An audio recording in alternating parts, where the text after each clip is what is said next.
कि भगवान शिव का युद्ध जालंधर के साथ चल रहा है। वृंदा का क्या हुआ, जो बहुत पतिव्रता थी।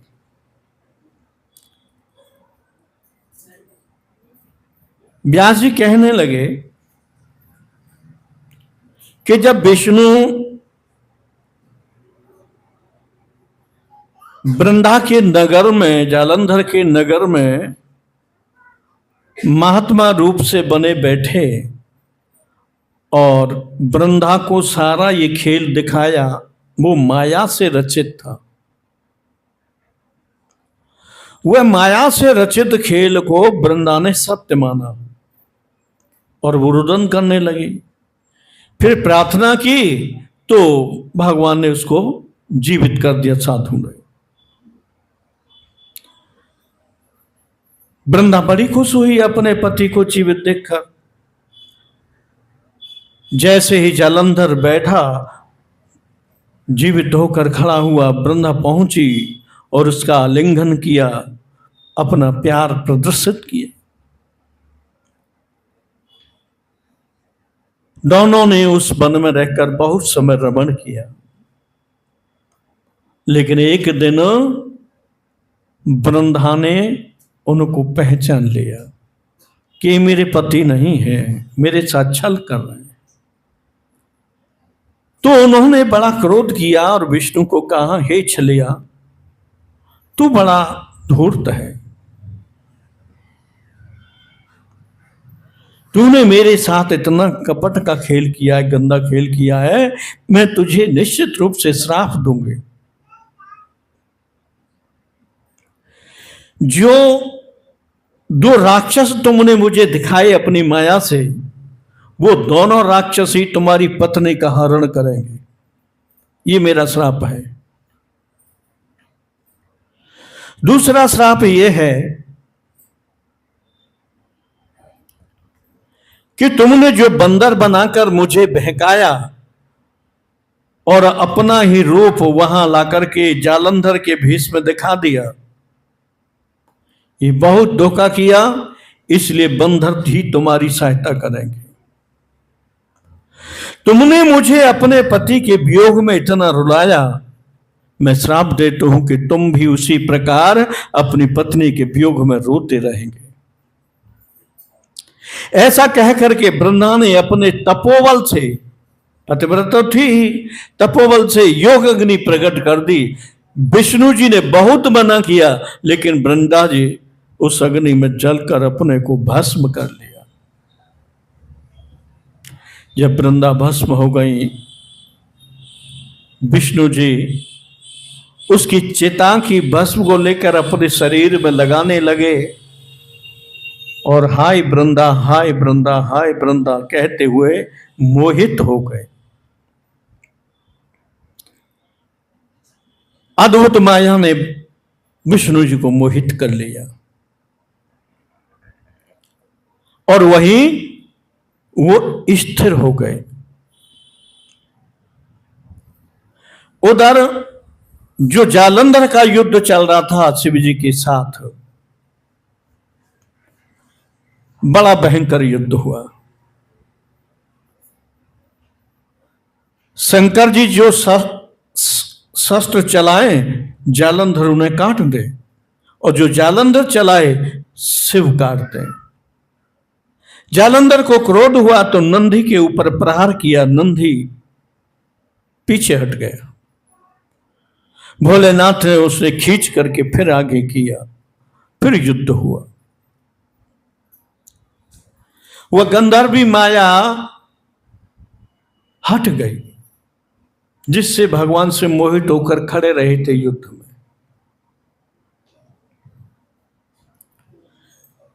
तो भगवान शंकर जी ने अपने अंगूठे से अपना जो रथ था जिस पर बैठकर युद्ध कर रहे थे, वो समुद्र में डुबो दिया और जालंधर को कहा, अगर तेरे में शक्ति है तो तू इस रथ को ऊपर निकाल ले, मैं हार जाऊंगा तुझसे, तू जीत जाएगा, युद्ध समाप्त हो जाएगा।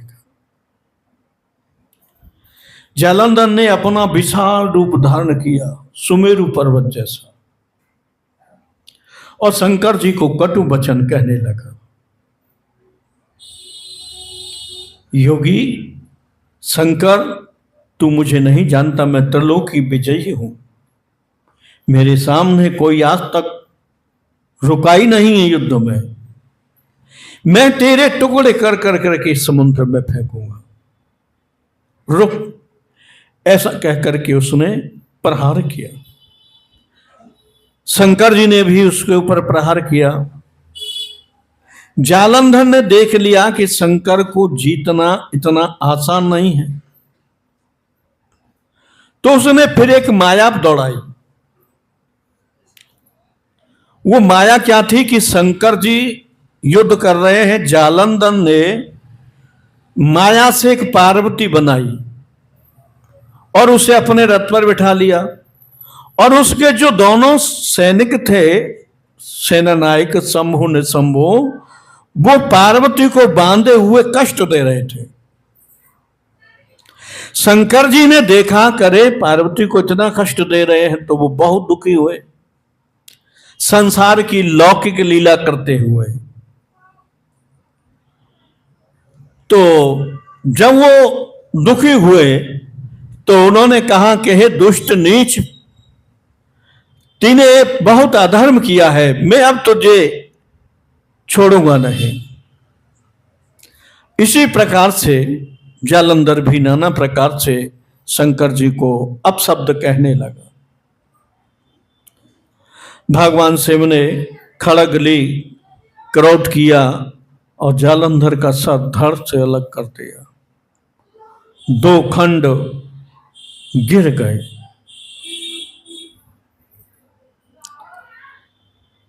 देवता बड़े प्रसन्न हुए।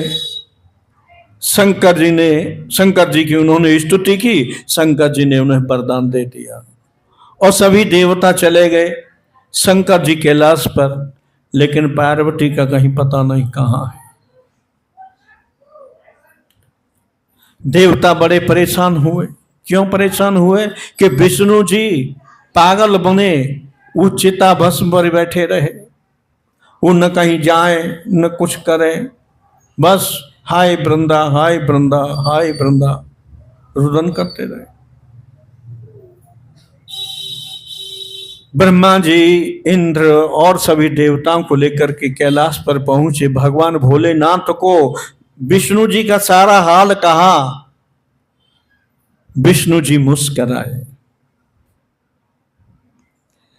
जब वो शंकर जी मुस्कराए, विष्णु जी तो परेशान ही थे, लेकिन शंकर जी ने जब विष्णु जी का समाचार सुना तो शंकर जी मुस्कराए। देवताओं को बड़ा आश्चर्य लगा कि आप मुस्करा रहे हैं। देवताओं ने पूछा तो शंकर जी ने कहा, देखो ये तुम क्या समझ रहे हो,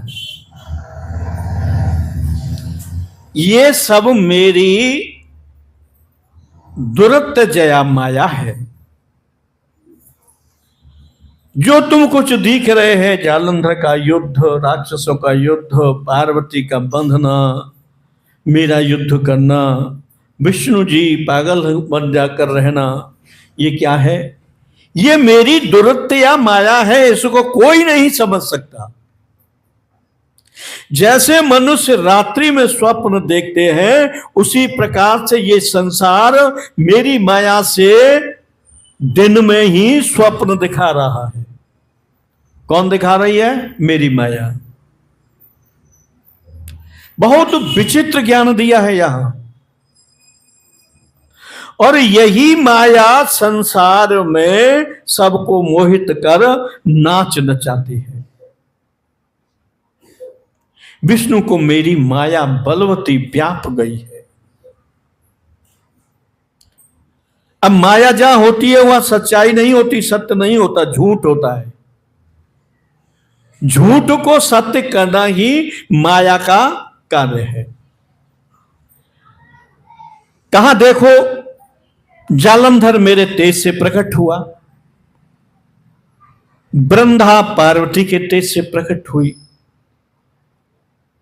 पृथ्वी पर बड़े हुए, राज भोगा, फिर युद्ध किया और मेरे द्वारा जालंधर मारा गया, वृंदा भी मारी गई। जालंधर का तेज मेरे हृदय में आ गया और वृंदा का तेज पार्वती के हृदय में चला गया। इसमें सच्चाई क्या लगती है तुम्हें? ये सब माया ही तो है, ये सब स्वप्न है। वृंदा जालंधर युद्ध करना ये सब स्वप्न है, ये असत्य है, झूठ है। लेकिन मेरी माया इसको जगत में अज्ञानी लोगों को सत्य दिखाती है, और यही मेरी माया संसारियों को भी मोहित करती है। बड़ी विलक्षण बात है, अद्भुत बात है। भगवान शिव कहते हैं कि मेरा अंश कोई पृथ्वी पर जन्म लिया और वो बड़ा हुआ, पढ़ा लिखा, वहां मेरी माया कार्य कर रही है। बिना मेरी माया के उसको शरीर मिल ही नहीं सकता। क्या शरीर में कोई, किसी के शरीर से शरीर निकल रहा है तो क्या शरीर में तो शरीर बन रहा है? नहीं, वहां मेरी माया ये कार्य करते।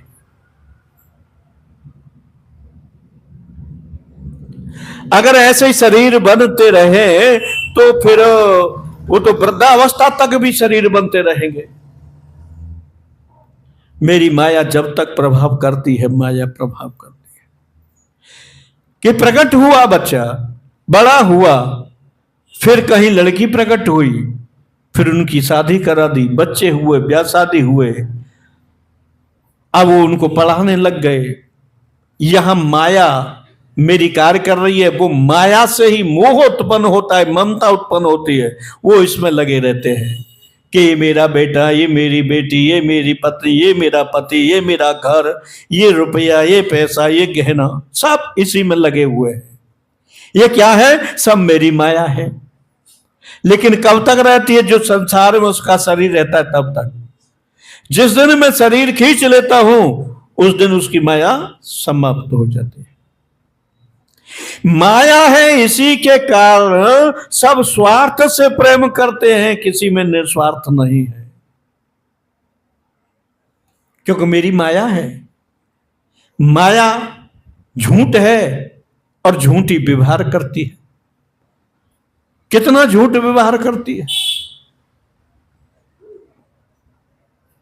पति है तो पत्नी को कहेगा मैं तेरे बिना रह नहीं सकता, मैं तुझसे बहुत प्यार करता हूं, मैं किसी भी हाल में तेरे बगैर नहीं रह सकता। और 2 दिन बाद लड़ाई हो जाए, 2 चांटे गाले दिए और वो लड़ाई हो गई, वो चली गई, वो उसने दूसरा विवाह कर लिया। यही पत्नी, यही पति, सब ये माया के जाल में अपने स्वार्थ के लिए झगड़ रहे हैं। हे देवताओं, इसमें सच्चाई कुछ नहीं है। सत्य है तो वो परम प्रभु है। जिसने परम प्रभु को जान लिया, तब परम प्रभु उसकी माया को उसके हृदय से, उसके विवेक से दूर कर देते हैं। फिर वो मेरी शरणागति में पहुंच जाता है। फिर भी तुम कहते हो तो विष्णु जी के लिए मैं तुम्हें उपाय बताता हूं। तुम मेरी प्रकृति माया पार्वती के पास जाओ, उनको प्रसन्न करो, उन्हीं की माया उनको व्याप रही, वो प्रसन्न हो जाएंगे तो वो फिर वहां से ठीक हो जाएंगे। शिव भगवान हैं और पार्वती उनकी अंतरिंग माया है।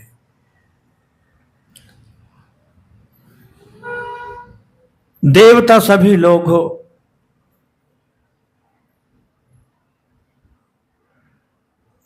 बड़े प्रसन्न चित्त होकर के माता पार्वती की खोज में उनका स्मरण करने लगे, उनकी स्तुति की, जय जयकार किया। पार्वती तुरंत वहां प्रकट हुई। और कहा देवताओं कहो किस लिए याद किया। देवताओं ने कहा मां, विष्णु जी की हालत बहुत खराब है। ब्रह्मा जो जलंधर की पत्नी थी उसके पास बैठे, वो तो जल गई, उसकी चिता की जो भस्म है उसे अपने शरीर पर लपेटे रहते हैं और उसी का नाम स्मरण करते हुए इधर उधर विचरण करते हैं। उन्होंने वो वैकुंठपुरी में अपना स्थान नहीं संभाला, अपना कार्य नहीं किया। आप कुछ कीजिए जिससे देवताओं का कार्य हो, वो जगत के पालक हैं।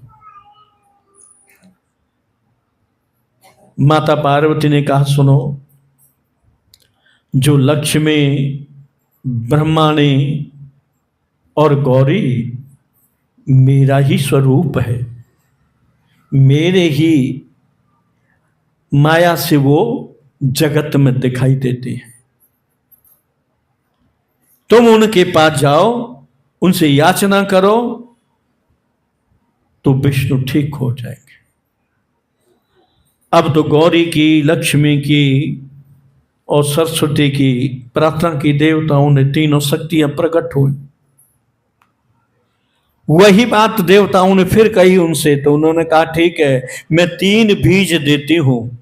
हम तीनों देवियां 3 बीज देती हैं, और उन बीजों को लेकर के जहां वृंदा जली है उस जगह पर डाल देना, तो विष्णु ठीक हो जाएंगे। देवता उनको लेकर आए तो वहां वो बीजों को डाल दिया। तो सरस्वती ने जो बीज दिए थे उससे धात्री प्रकट हुई। लक्ष्मी ने जो बीज दिए थे उन बीजों से मालती नाम से प्रकट हुई, और गौरी ने जो बीज दिए थे उनसे तुलसी नाम से प्रकट हुई। तो तीनों स्त्री रूप वनस्पतियों को देख करके भगवान विष्णु उनसे प्रेम करने लगे, ब्रह्मा को भूल गए।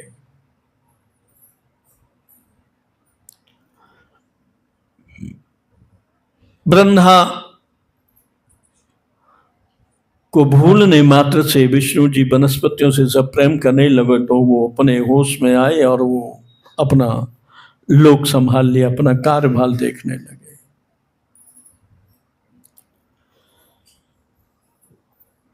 तो वो पूछते हैं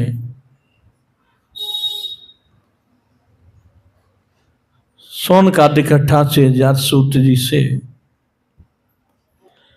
कि वृंदा के समाप्ति के बाद विष्णु जी का मोह दूर हुआ, फिर कैलाश पर क्या हुआ? पार्वती कैलाश पर लौटी या नहीं लौटी? और वृंदा जालंधर का क्या हुआ? ऐसे अनेक प्रश्न शौनकादिक 88,000 ऋषियों ने सूत्र से किए। बोलो सच्चिदानंद भगवान है कि मैया मोरी